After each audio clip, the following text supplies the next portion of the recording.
తాకట్లో ఉన్న మీ బంగారాన్ని విడిపించి ఆ రోజు ఆన్లైన్ రేటుకి కొంటాం. Sharma gold company. కాపుల గురించి మాట్లాడేటువంటి నైతిక అర్హత వైఎస్ఆర్సీపీకి పార్టీకి లేదని చెప్పి తెలియజేస్తూ ఉన్నా.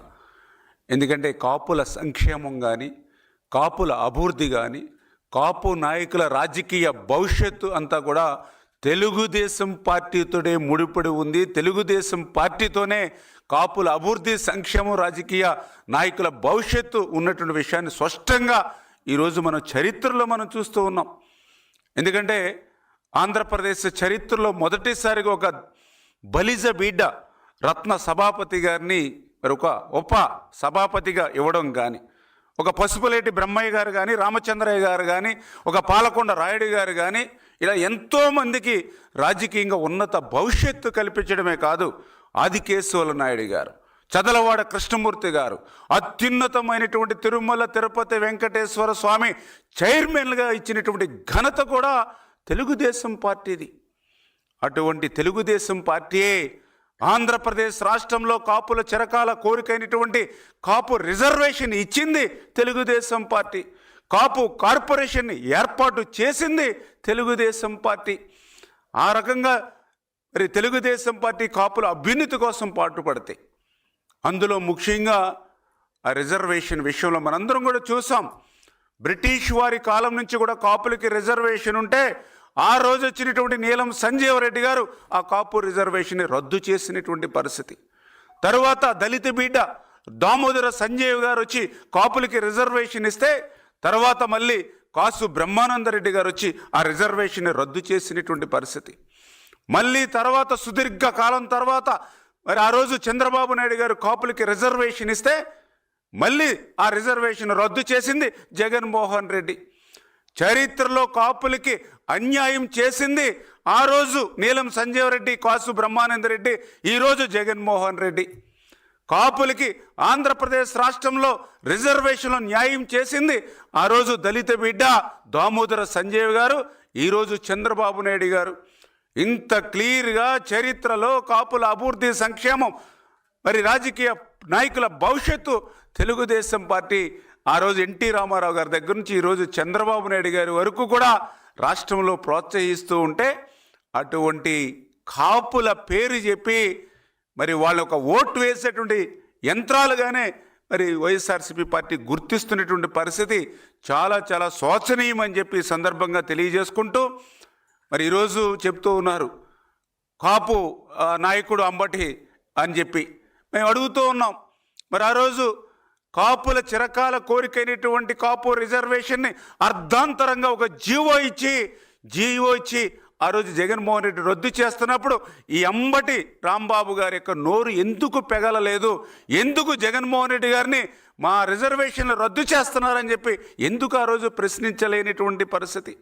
సాక్షాత్తు మనందరం కూడా ఒక నాయకుడిగా కొలిచేటువంటి వంగవీటి మోహన్ రంగా గారిని ఉద్దేశించే ఒక రౌడీ ఆయన చంపితే తప్పేంటని ప్రశ్నించినటువంటి గౌతమ్ రెడ్డికి ఫైబర్ గిడ్డి చైర్మన్ రాష్ట్ర పదవి ఇచ్చి మరి జగన్మోహన్ రెడ్డి గౌరవించాడని అంటే, ఈవేళ కాపుల పట్ల మరి కాపు సమాజం పట్ల జగన్మోహన్ రెడ్డికి ఉన్నటువంటి ఆ యొక్క మరి దగా మోసం, ఆ యొక్క సంక్షేమ అభివృద్ధితో పాటుగా కక్ష కూడా ఏ విధంగా ఉందనేది మనందరికీ కూడా అర్థమవుతున్నటువంటి పరిస్థితి అని చెప్పి తెలియజేసుకుంటూ, అదేవిధంగా ముద్రగడ పద్మనాభం గారు కూడా మరి ఈరోజు ఒక ఉత్తరం, నిజంగా వ్యక్తిగతంగా మాకు కూడా పద్మనాభం గారు అంటే గౌరవం ఉంది, కానీ ఆ గౌరవాన్ని తగ్గించుకునేటువంటి విధంగా. ఎందుకంటే ఆయన మొన్ననే ముద్రగడ పద్మనాభం అనే పేరు తీసేసి ముద్రగడ పద్మనాభ రెడ్డి అని ఆయన పేరు పెట్టుకున్నారు.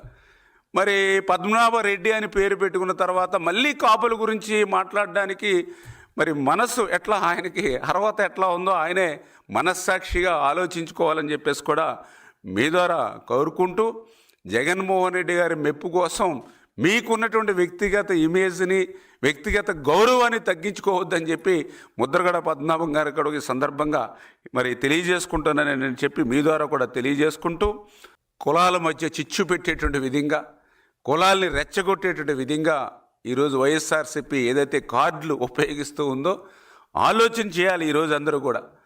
ఎందుకంటే ఆ రోజు అంబటి రాంబాబు గారు మరి ఈరోజు నీతులు చెప్తున్నటువంటి వాళ్ళందరూ కూడా వైఎస్ఆర్సీపీ నాయకులు మరి ఆ రోజు అంబటి రాంబాబు గారికి కూడా నీతులు చెప్పుంటే బాగుండేది.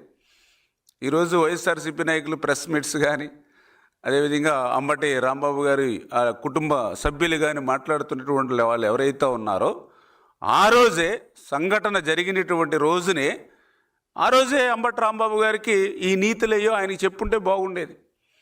ఎందుకంటే సాక్షాత్తు ఒక రాష్ట్ర ముఖ్యమంత్రిగా ఈరోజు చంద్రబాబు నాయుడు గారు ఉన్నారు. చంద్రబాబు నాయుడు గారు అని అంటే తెలుసు మనందరికీ కూడా, ఆంధ్రప్రదేశ్ రాష్ట్రంలో ఏ వర్గమైన ఏ కులమైన ఏ మతమైన వాళ్ళు అతీతంగా చంద్రబాబు నాయుడు గారిని గౌరవిస్తారు. అటువంటి చంద్రబాబు నాయుడు గారిని ఉద్దేశించి మాట్లాడితే కొంతలో కొంతైనా కొంచెం క్షమించగలిగేటువంటి పరిస్థితి ఉంటుందేమో కానీ చంద్రబాబు నాయుడు గారి యొక్క తల్లిదండ్రులను ఉద్దేశించి మాట్లాడేటువంటి తీరు ఎంత దుర్మార్గంగా ఆయన మాట్లాడాడో వారందరూ కూడా మనం చూసాం. చంద్రబాబు నాయుడు గారి యొక్క తల్లిదండ్రులు, దివంగత తల్లిదండ్రులు, వారి గురించి మాట్లాడేటువంటి హక్కు ఎక్కడుంది అంబటి రాంబాబుకి? ఆ మాట్లాడేటువంటి భాష, ఆ మాట్లాడేటువంటి బూతు పురాణం ఆ రోజు మీ మీడియాలో కూడా బీప్ అనే సౌండ్ ఇచ్చారు. ఆయన దూషణలకు బూతు పురాణం మొదలు పెడుతూ ఉంటే మీడియాలో, ఎలక్ట్రానిక్ మీడియాలో బీప్ అనే ఆ మాటలు మీడియా వాళ్ళు కూడా ప్రసారం చేయలేనటువంటి మాటలు. ఎంత అన్యాయం అండి! ఆ రోజు ఒక పార్టీలో ఒక నాయకుడిగా ఉన్నటువంటి వ్యక్తి, ఒక మాజీ మంత్రిగా పనిచేసిన వ్యక్తి, సభ్య సమాజం కూడా మాట్లాడలేనటువంటి భాష ఒక దివంగత ముఖ్యమంత్రి, దివంగత తల్లిదండ్రులను ఉద్దేశించి మాట్లాడితే మరి ఆ రోజే జగన్మోహన్ రెడ్డి, ఆ రోజే ఈ యొక్క వైఎస్ఆర్సీపీ నాయకులు, ఆ రోజే ఈ అంబటి కుటుంబ సభ్యులు తప్పు చేసావు క్షమాపణలు చెప్పు అని ఆ రోజే ఆయన మందలిచ్చి ఉండుంటే బాగుండేది. ఎందుకంటే మీ అందరికీ తెలుసు, గతంలో ఒక 6 నెలల క్రితమో 8 నెలల క్రితమో తెలుగుదేశం పార్టీ సానుభూతిపరుడు ఒక్కడు మరి ఆ రోజు జగన్మోహన్ రెడ్డి సతీమణి గురించి మాట్లాడితే ఇమ్మీడియట్లీ ఆయన మీద కేసు పెట్టి జైలుకి పంపించారు తెలుగుదేశం పార్టీ సానుభూతిపరుడు. మరి ఏదైతే సోషల్ మీడియా యాక్టివిస్ట్ అని కూడా మరి చూడకుండా ఆ రోజు చంద్రబాబు నాయుడు గారు జైలుకి పంపించారు. మరి అదే పని ఇవాళ జగన్మోహన్ రెడ్డి ఆ అంబటి రాంబాబు విషయంలో ఎందుకు చేయలేకపోయారు? అంటే జగన్మోహన్ రెడ్డి సైకిల్లోనే అంబటి రాంబాబు మాట్లాడినటువంటి పరిస్థితి, జగన్మోహన్ రెడ్డి డైరెక్షన్లోనే అంబటి రాంబాబు మాట్లాడినటువంటి పరిస్థితి.